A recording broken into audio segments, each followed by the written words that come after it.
So I wanted to talk a little bit about fear, and I talked about that last week when I was here, and those of you who listen to the 7 a.m.s know that I'm doing a week on fear there, and part of the reason, there's a number of reasons, because there's fear, right?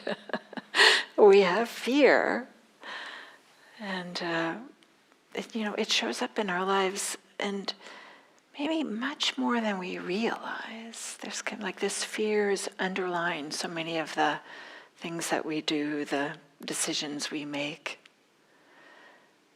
Sometimes like fear of boredom, like, oh, I can't be bored. I got to make sure I have my phone with me. I guess we have phones for other reasons, but just this, afraid that we will be alone with ourselves. Or maybe there's a fear of sometimes our shadow side. Sometimes we're afraid of what might arise if we're quiet and really touch into the anger or the sadness or the shame, some of these things. So we don't go there because, we're afraid of what's going to happen. Or maybe we have this fear of failure.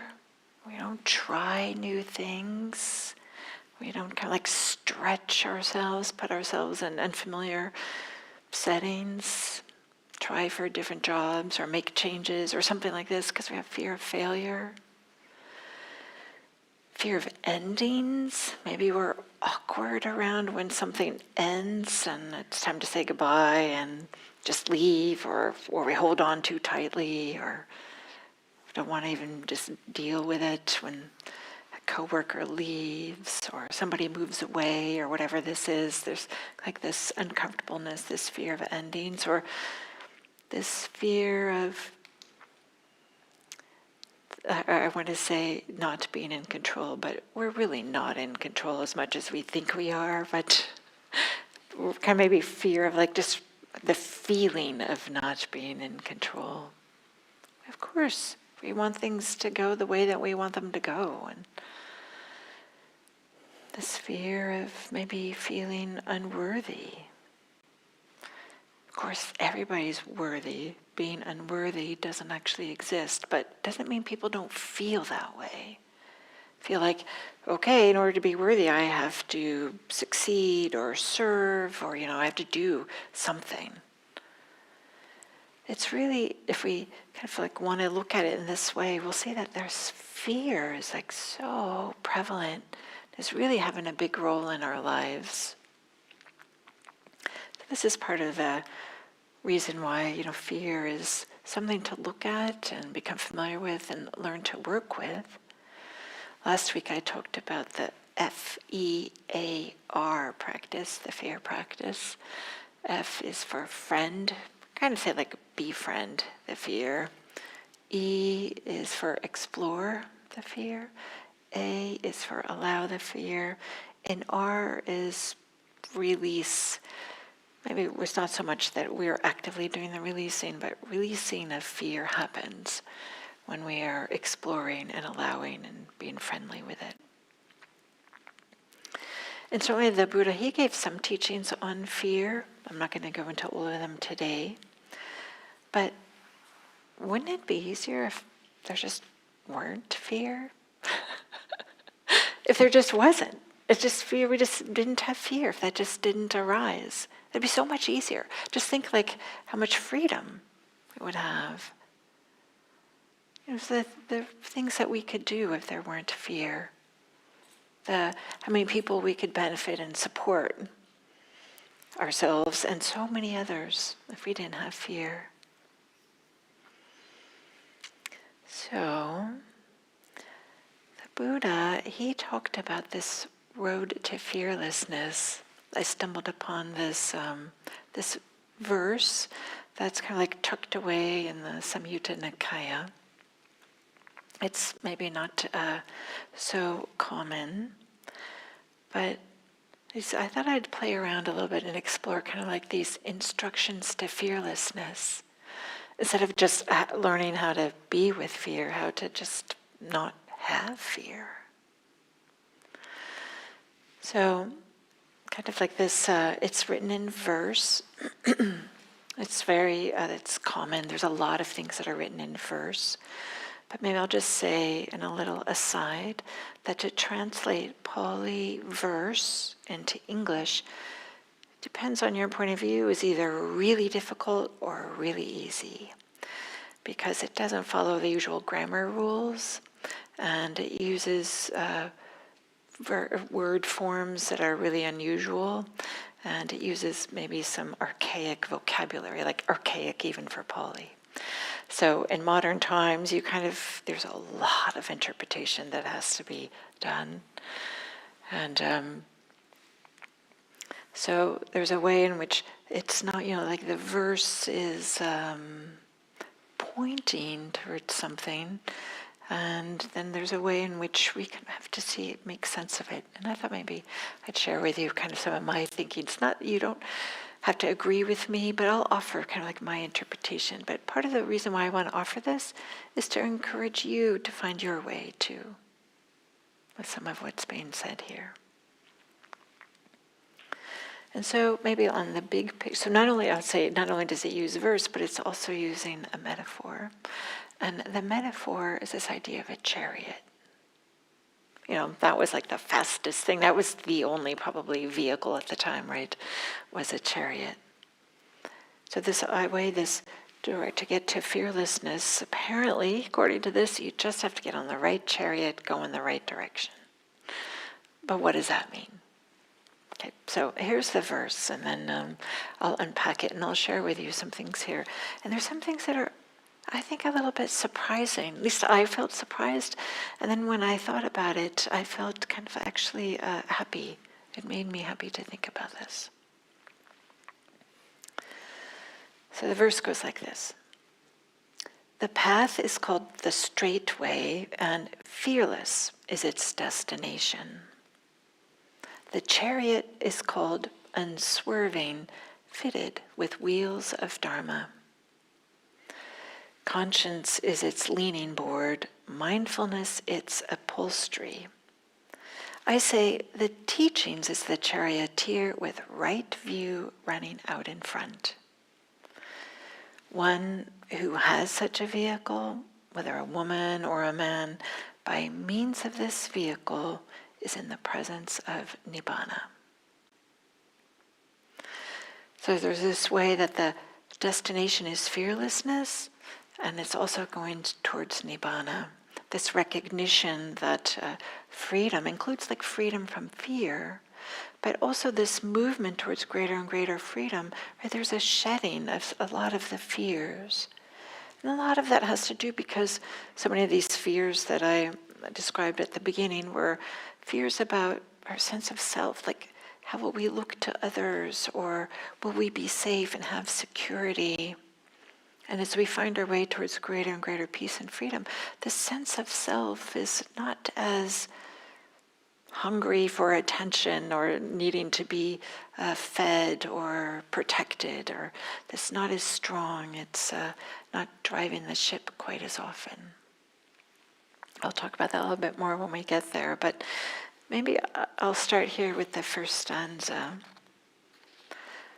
The path is called the straight way, and fearless is its destination. The chariot is called unswerving, fitted with wheels of dharma. So this idea of the path is called the straight way. Some of you may know that about the Eightfold Path. It's kind of like a foundational teaching in this tradition, is one of the way to awakening. And there's other places in the suttas where it's called the straight way. I just want to say a little bit about this Eightfold Path. As you might imagine, it has 8 parts to it. I'm not going to define them, but I'll just say very quickly. Before we use this word right, samma, I'm using the word right. I learned it this way, but often it's also you could translate it as wise or correct or appropriate. So right view, right intention, right speech, right action, right livelihood, right energy, right mindfulness, right concentration. My only reason why I'm saying all of these 8 is to point out that actually sometimes it gets summarized: sila, samadhi, panya. Ethics, ethical behavior, mental development, wisdom. So these three buckets, these three types of practices is the Eightfold Path. And we'll see in this verse here that there's all three of these get mentioned: sila, samadhi, panya, ethics, mental development, and wisdom. And it says, fearless is its destination. And as I was saying, that as we have a more freedom, there's this sense of self doesn't need to be propped up as much. But somebody who is completely awakened no longer has this idea that there's a central core or essence to their experience. It's not like they have something, a central core to which other things happen. Instead, it's like there's just a bunch of things happening. This isn't something that you have to believe or you have to adopt a view about, but this can be part of one's experience.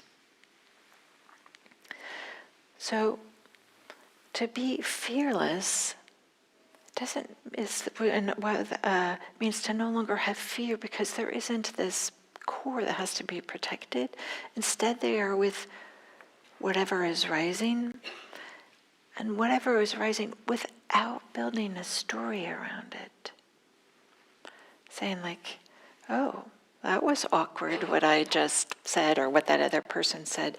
And then they don't have to make a story like, oh my gosh, I'm so embarrassed that I tripped or whatever. There isn't anything extra that gets added onto it. It's just like, oh, that's an experience. And it felt like this. And one thing that's interesting is like as there's more and more freedom, there's also more and more connection. So it's not like an aloofness, it's not like a separateness. It's instead of trying to protect the core, it's like wanting to connect and support other people. So fearlessness, you could see where if you didn't have fear, it's easier to show up when others are having difficulties. It's easier to say the things that, would really help somebody, but it's hard to say. Or it's easier to support people when they're waiting for test results back from the doctors or something like this.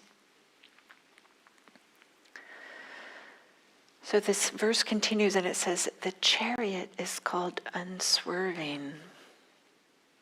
This idea of unswerving, this goes along with the idea that the path is the straight way, so maybe the chariot doesn't need to be swerving. But I also would like to think about this as unswerving as it doesn't go to other destinations. If we follow this Eightfold Path, Sila, Samadhi, Panya, it's not like that we're going to end up someplace terrible where we don't want to go. It's going to bring us to fearlessness and greater freedom and peace. But here's something that I think is really evocative when I think about when do I swerve when I'm in my own version of a chariot that has a 4-cylinder engine and however many gears, this kind of thing. We swerve often to avoid something for our safety, but just to avoid things. What if this path means we don't have to avoid anything? Everything becomes part of practice. Everything gets folded in. We don't have to try to disown parts of ourselves. We don't have to try to avoid certain situations. Instead, our capacity to be with difficulty grows. Our capacity to hold what's uncomfortable grows. So we start becoming more and more comfortable with being uncomfortable. It's like, okay, uncomfortableness feels like this. Pain feels like this. But our confidence even to be with the difficult things, right? We're all going to get sick in our lives. We're all going to have illness in our lives. We're all going to have people, pets, family members who die, right? It's unavoidable. So I like this idea, like the path is going straight. Whatever arises next, it's able to meet. And this is the practice, it turns out. The path is meeting whatever arises. We might think like, oh, this often sometimes we talk about like the hindrances, like this restlessness, like, okay, I'll be able to practice or I'll be able to meditate. As soon as this restlessness settles down, or the opposite, as soon as this sleepiness goes away, it turns out that restlessness is the practice. Like to be with restlessness. Feel it in the body, explore it, learn how to hold it, and there's all kinds of things we can do. Discover like what causes restlessness to increase, or what are the things that cause it to arise in the first place. All these things. I'm just using restlessness as an example. But this idea of the chariot, this thing that's going to lead us to fearlessness, is meeting whatever is in the way. And we can use as supports these factors of the Eightfold Path. Right action is about ethical behavior showing up in a way in which we're not causing harm. Not causing harm to others and not causing harm to ourselves. There's a way in which being mindful, just being present for what's happening, even if it is exactly what we don't want. Because let's face it, sometimes we get exactly what we don't want. But sometimes there's a way in which being mindful, bringing some attention to it, helps to maybe unpack it away from the dreaded, whatever it might be, the ending of a relationship. Maybe we desperately didn't want that to happen, or was afraid it was going to happen, and then it looks like it is happening. It doesn't help to pretend it isn't. Instead, it helps us like to turn towards and to, okay, what's needed here? What can be sensitive to what's needed? So this chariot is unswerving, and then the next line is fitted with wheels of dharma. I like this expression, wheels of dharma. And one way that I'm thinking about this is maybe this contemporary expression is where the rubber meets the road. So the kind of like the dharma, right? The dharma is not, yes, we use it for the Buddha's teachings, but really it's not like some just philosophical ideas that just exist in our minds, or not just concepts or notions. But the Dharma is really how we show up in the world. It's the way in which, because these teachings that the Buddha offered, shared, they're really pragmatic. It's not like, here, just believe this stuff. It's more like show up in this way. Because he's really concerned about what leads to suffering and the ending of suffering. And things that you can see and discover for yourself, a real encouragement not to just believe the teachings. He was not interested in metaphysics or speculative views, or when somebody asked him, well, what's the nature of the cosmos? He didn't answer. And he said he didn't answer because that kind of thinking, those types of concerns, doesn't lead to the end of suffering. So when this chariot has fitted with wheels of dharma, it's like there's so many different ways we can think about this, but one is our practice. Is what do we know about ways to be in the world? What parts of the Eightfold Path can we bring? Maybe we can bring mindfulness. Maybe we can bring right action of not harming, right intention, bringing compassion. Right effort is looking at, okay, what's helpful, what's not helpful, what's wholesome, what's not wholesome. So fitted with wheels of dharma. And then the second stanza, or maybe I'll Yeah, I'll leave that there. The second stanza is, conscience is its leaning board, mindfulness its upholstery. I say the teachings is the charioteer with right view running out in front. Let's unpack this a little bit. Conscience is its leaning board. So I tried to look this up, like what is a leaning board in a chariot, but it turns out it's not so common, I guess. I couldn't really find this. So this is my understanding, this is in Diana's mind, right? When I think of chariots, is there's like somebody who's standing, and it's like what's like protecting them in front so that they don't fall forward onto the horses or something like this. So conscience is its leaning board. So it's this maybe thing that goes around like this. And we could say it helps them from not falling out. So conscience, some of you might know this Pali word hiri, and I'm translating it as conscience here.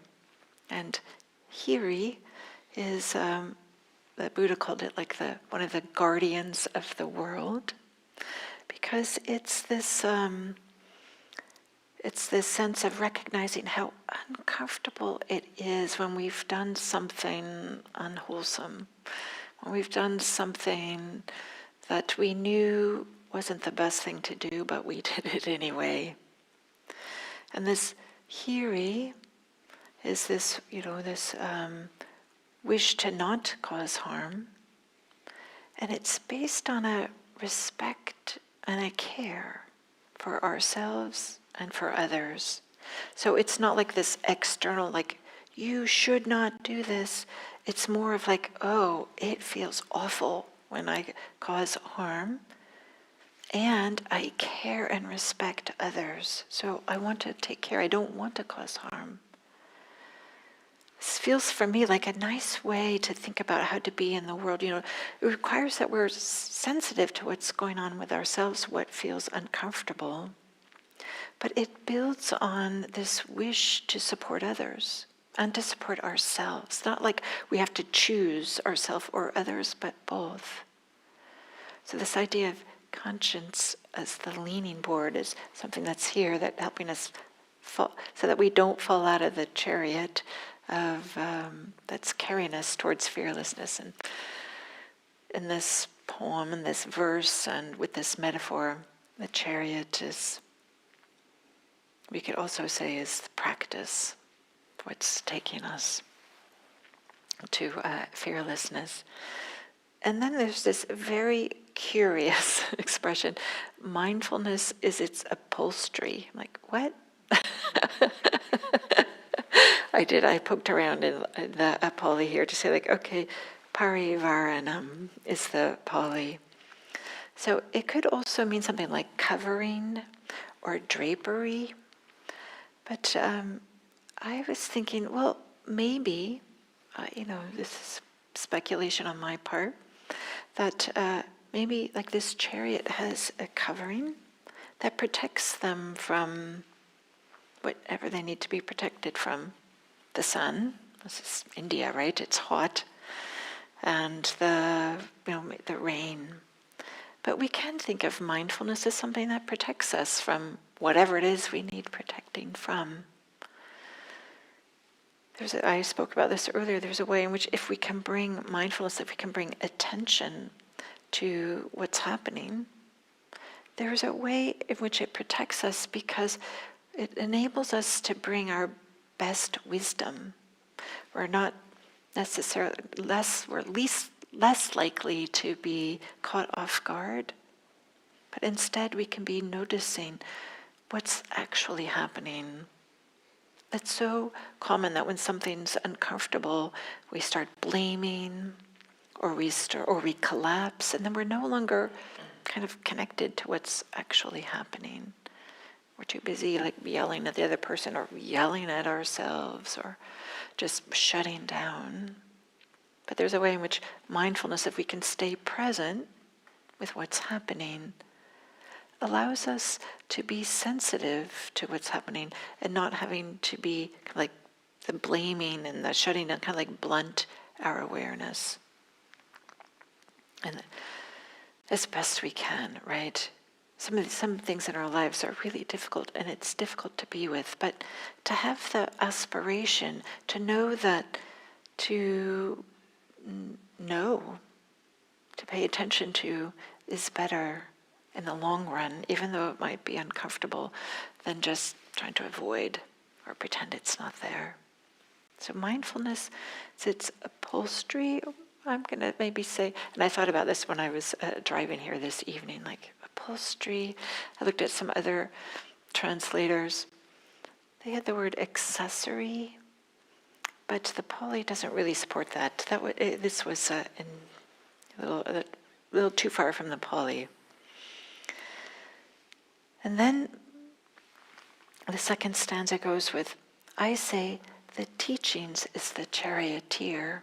So actually, this word is dharma again. So the charioteer, the person who is doing the driving, is the practice. Or it's our practice. Or maybe it is the teachings.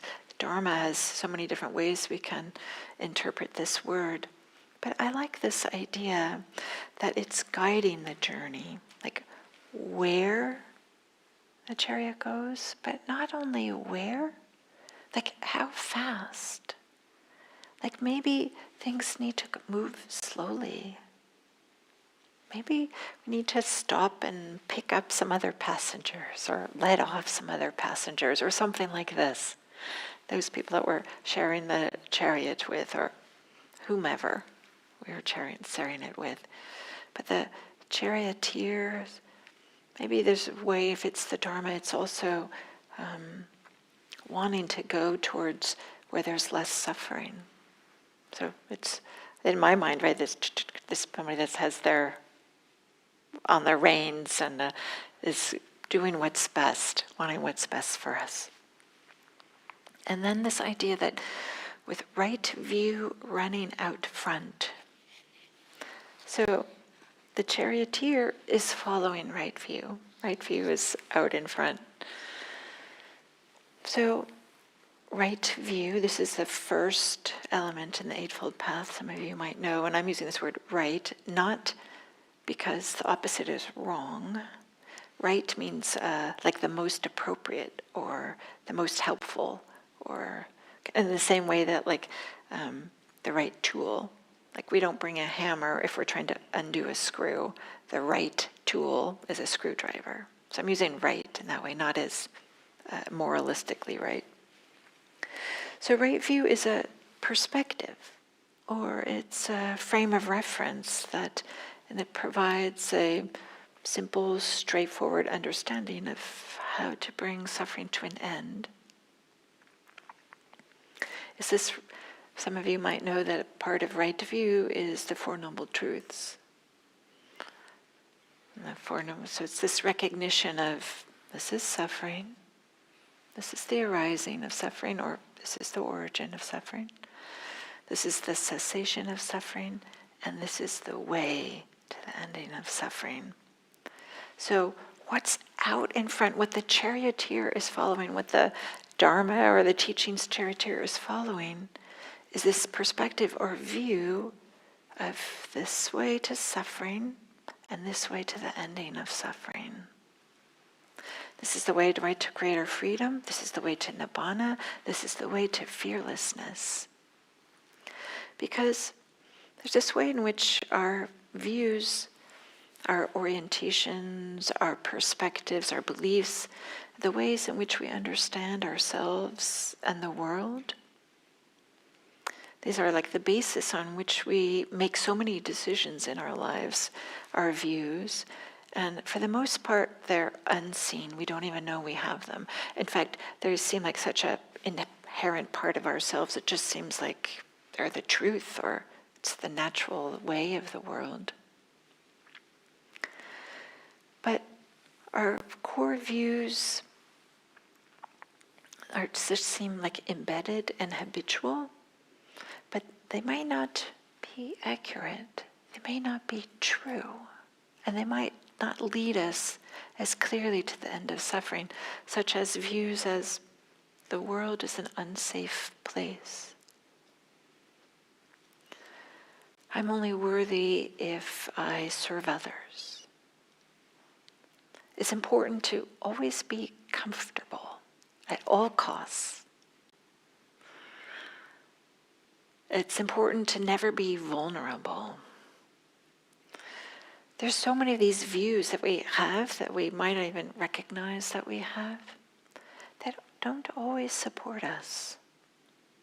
So right view is this orientation to be sensitive towards suffering. What is leading towards suffering and what isn't leading towards suffering. So then the third stanza of this verse goes, one who has such a vehicle, whether a woman or a man, by means of this vehicle is in the presence of Nibbana. So these two lines, one who has such a vehicle, whether a woman or a man, they're just trying to be inclusive. Maybe today we would say, no matter the gender. But notice that they're not saying you have to be a monastic, or that you have to come from a certain background, or there's nothing like this. They're just saying whether you're on this vehicle, the vehicle is this chariot, on the straight way, with the Eightfold Path. It's about what you do. It's kind of like the wheels of the Dharma. It's kind of like where the rubber meets the road. The Dharma is not, as I said, not some esoteric teachings, but it's how we show up in the world. It's the way that where we find more freedom. And then the lines that this poem ends, by means of this vehicle has drawn close to Nibbana. Maybe I'll read that whole last stanza. One who has such a vehicle, whether a woman or a man, by means of this vehicle has drawn close to Nibbana. Nibbana being awakening. I was thinking about this, has drawn close to Nibbana, is near Nibbana. They don't say that you get to Nibbana, but you're like really close. Maybe it's, and I don't have an excellent answer why this is, but I was thinking, well, maybe they don't want to give the impression that Nibbana is a location, that it's someplace over there that you'll get to later. Because Nibbana is found here. It's so common, we have this idea we have to seek and go and find, and certainly something like this, it suggests that too, this idea that there's a path and then there's a chariot. There's a little bit of a paradox here that it's not actually over there some other time. And there's this analogy that I heard years ago, and it's really stayed with me. I think it's really powerful. This idea that if you want to get to Nibbana, and it feels like Nibbana is over there, we'll call that point B, and you're at point A. You're at point A, here, whatever here is, and you want to get to where there's complete freedom. It turns out the way to get to point B is to be completely at point A. Right here, with whatever it is. So a little bit of a paradox here, and this verse allows us to do this, but maybe I'll end here with this idea that, what's being pointed to with this verse is that the way to fearlessness is the way to Nibbana, freedom, peace, and ease. And the way to Nibbana, freedom, peace, and ease includes ethical behavior and includes views as part of wisdom. Sila, Samadhi, Panya, ethics, mental development, and wisdom. So sometimes we feel like, just to not to be less fearless, we just have to have courage. We just have to learn how to have courage or something like this. But it might be an interesting exploration in our own lives. What is the relationship between our ethical behavior and fear? What happens if we clean up any little areas of unethical behavior, white lies, or whatever it might be? And this idea that our views, what views do we have that might be promoting some fear?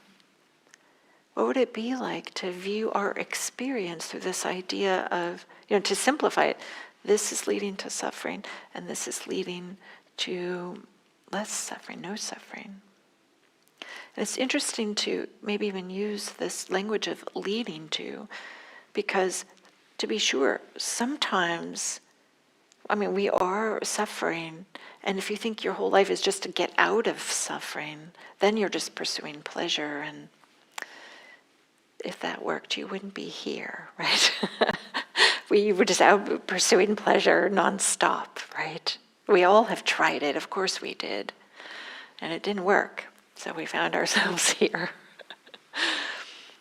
So I don't want to give the sense that right view is just about, minding, just being suffering or not suffering, but this idea of, feeling into our wisdom, is this going the direction I want it to go or not? Being sensitive to that and the relationship to view and fear. So this poem, that's verse, maybe I'll read it, I'll close with reading it this one last time.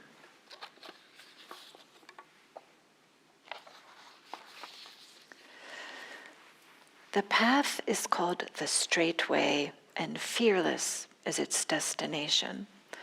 The chariot is called unswerving, fitted with wheels of dharma.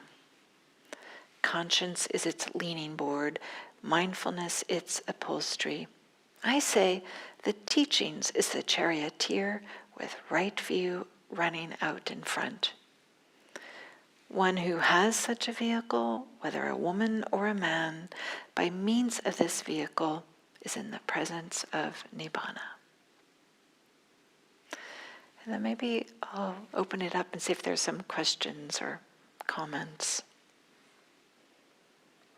This idea of sila, samadhi, panya, ethical behavior, mental development, which includes mindfulness and concentration and wisdom, have a role with fear, support us for finding less fear, more fearlessness.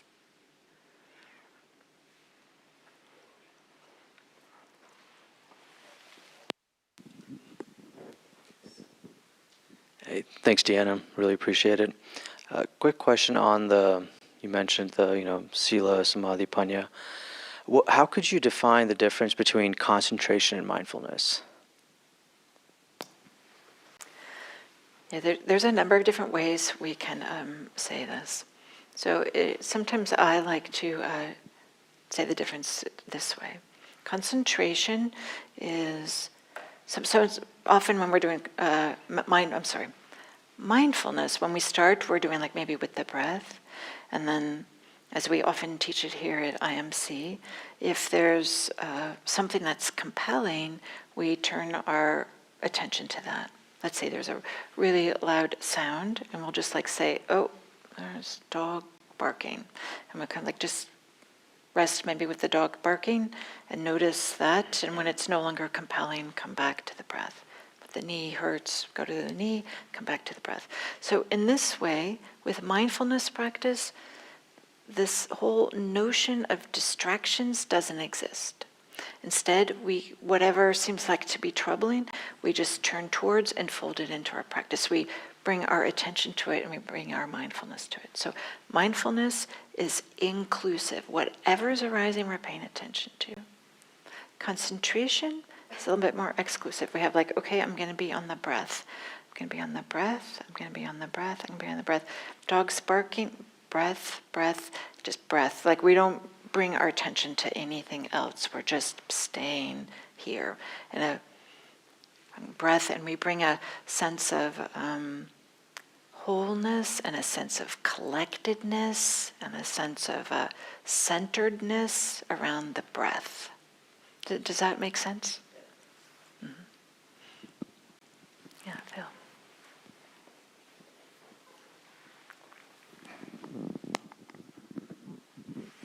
So hearing all this tonight, I'm really aware that it's about fearlessness, not courage. And in my mind, there's definitely a difference. Like courage is what I have to do when I'm not fearless, then I got to do the thing anyway. Was there that concept when this verse was written? Of courage? Of courage as different from fearlessness? Yes. And virya, which is one of the faculties, is sometimes translated as courage, can be translated courage, and it talks about it. So virya is sometimes also translated as energy or something like this. So yeah, there's that idea of courage also.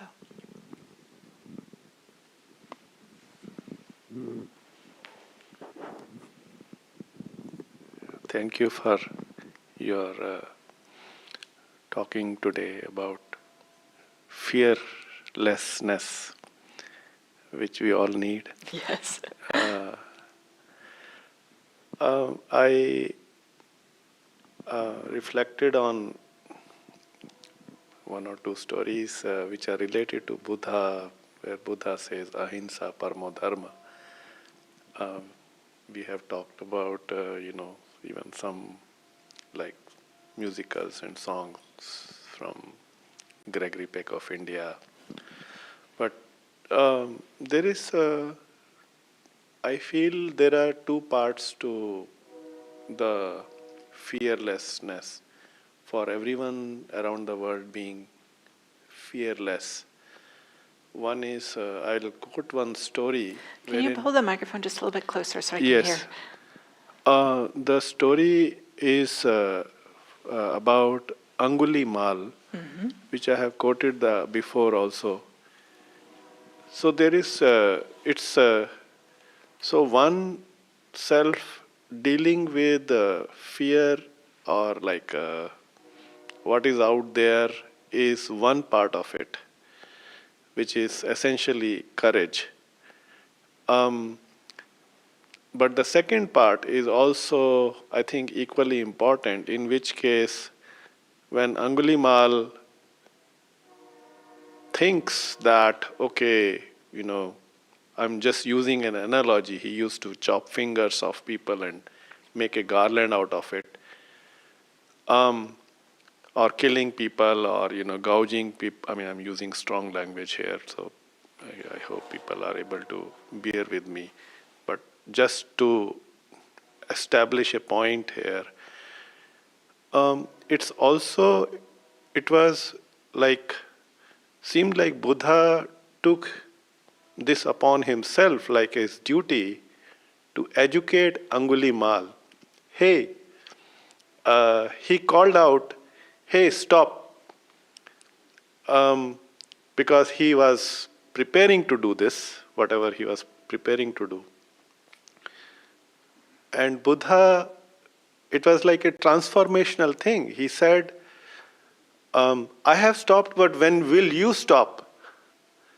So it was transformational for him that he was educated, he learned that it is a bad thing to gouge people's eyes or chop people's heads or fingers or whatever, or like eat,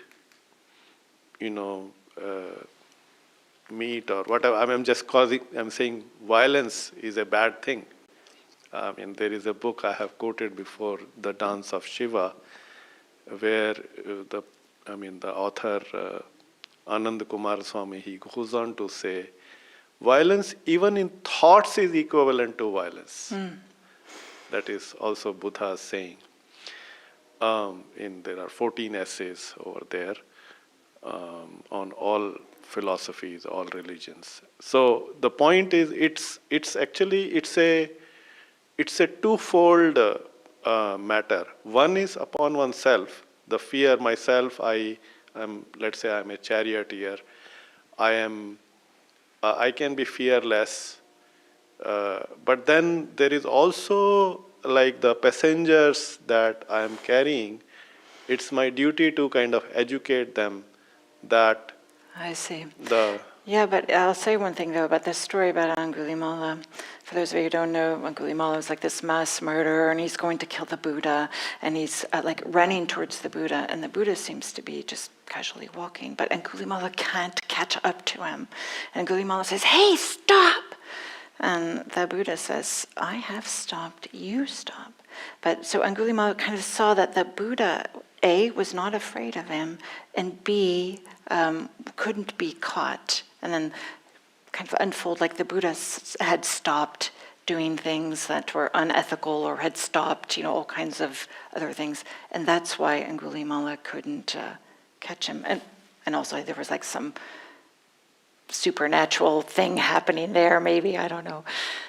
And so it was when Angulimala saw something that was really different, saw that there was a really different way, that he then just eventually became a follower of the Buddha and became awakened eventually. So this story, it's a very famous story. So yeah, there's different ways in which fear shows up. Yes, there's this, definitely. Thank but you how for to saying get this. rid of it also, I guess. I mean, if Yes, like there are people like, I don't know if we should be sending monks around the world to talk about these stories and people to be awakened. Thank you. Thank you. Thank you. So thank you all for your time, and I wish you all a lovely rest of the evening. Thank you.